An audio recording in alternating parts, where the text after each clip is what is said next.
चला आपण आज वॉटर लिली कमळाची ग्रोथ बघूया. खूप सुंदर सुरू आहे आणि याला मी कोणतंही केमिकल वापरत नाही. बघा, जे बागेमध्ये आजपर्यंत जे ऑर्गॅनिक खतं बनवते ना, व्हिडिओ चॅनलवर आहेच, तेच खत थोडं थोडं देते. आणि पाणी देताना आहे ना, बघा असं मग वगैरे ठेवून त्याच्यामध्ये पाणी द्यायचं, म्हणजे हे झाडातली माती हे नाही होणार, पाण्यामध्ये मिक्स नाही होणार आणि पाणी स्वच्छ राहणार. यासाठी पाणी देण्याची ही पद्धत वापरा.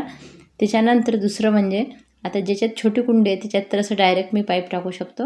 आणि दुसरं काम हे नक्की करा की याच्यावर शेवाळ बिलकुल होऊ देऊ नका. बघा, याची पाण्याची लेवल मी खूप कमी होऊ दिली आणि आता शेवाळ काढून घेते आणि याच्यावर पूर्ण पाणी भरते.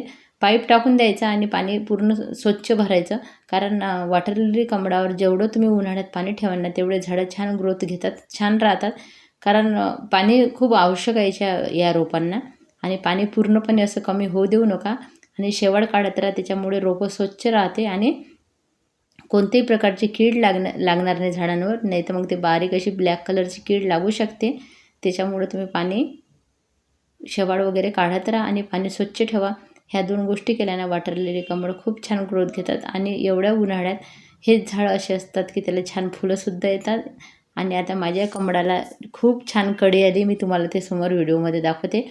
वाटत नव्हतं मला इतक्या लवकर कळ्या येतील म्हणून, पण कमळाला आलेली आहे. आणि छान आता बाकी झाडांची सुद्धा शेवाळ वगैरे मी काढून घेत आहे. असं वारंवार केल्यामुळे झाडं स्वच्छ आणि छान राहतात. सूर्यप्रकाश चांगला मिळतो झाडांना. आणि बघा किती शेवाळ याच्यामध्ये जमा झालेली होती. कारण इतके बागकाम आणि इतकं चालू राहते ना, त्याच्यामुळे वेळ मिळत नाही. तरी पण वरच्यावर हे काम मी करत राहत असते. आणि हे सर्व बागेमध्ये आज हेच काम करेन. आणि पहिल्यांदा मी असं कोणतं ऑर्गॅनिक खत दिलेलं आहे, म्हणजे घरच्या घरी तयार करतेच. पहिल्यांदाच माझ्याकडे शिविडी हे खत मी खूप दिवसाचं आणलेलं होतं, पण त्याचा वापर केला नव्हता. म्हटलं यावेळेस 4-4, 5-5 दाणे टाकून बघूया, याच्यामुळं खरंच ग्रोथ चांगली होते का काय होते. कारण मी कोणताही केमिकल याच्यासाठी वापरत नाही.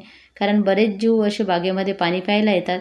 मधमाशी असो किंवा अशा बऱ्याच प्रकारच्या माश्या असतात की ज्या पाणी प्यायला येतात आणि त्याच्यामुळे मी कोणतंही केमिकल वापरत नाही. पक्षी तर बागेमध्ये येते, त्यांच्यासाठी म्हणजे वेगळ्या ठिकाणी पाणी भरून ठेवतच असते.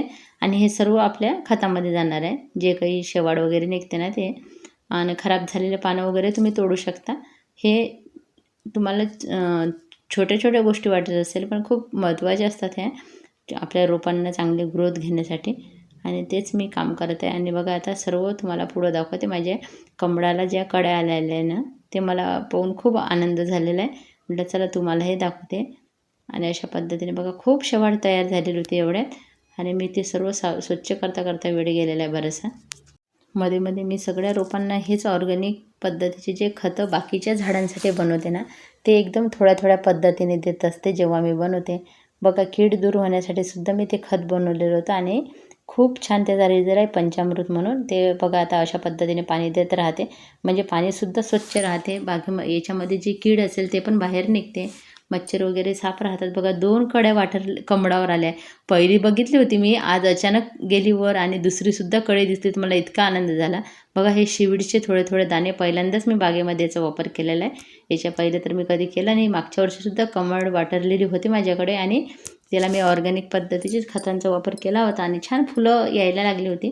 पण आज पहिल्यांदा हा वापर करून बघते आणि कमळवर ह्या 2 सुंदर कळ्या आलेल्या आहे. लवकरच फुलं येतील. पहिले तरी एक दिसली, आज अचानक दुसरी दिसली व जास्तच आनंद झाला. धन्यवाद.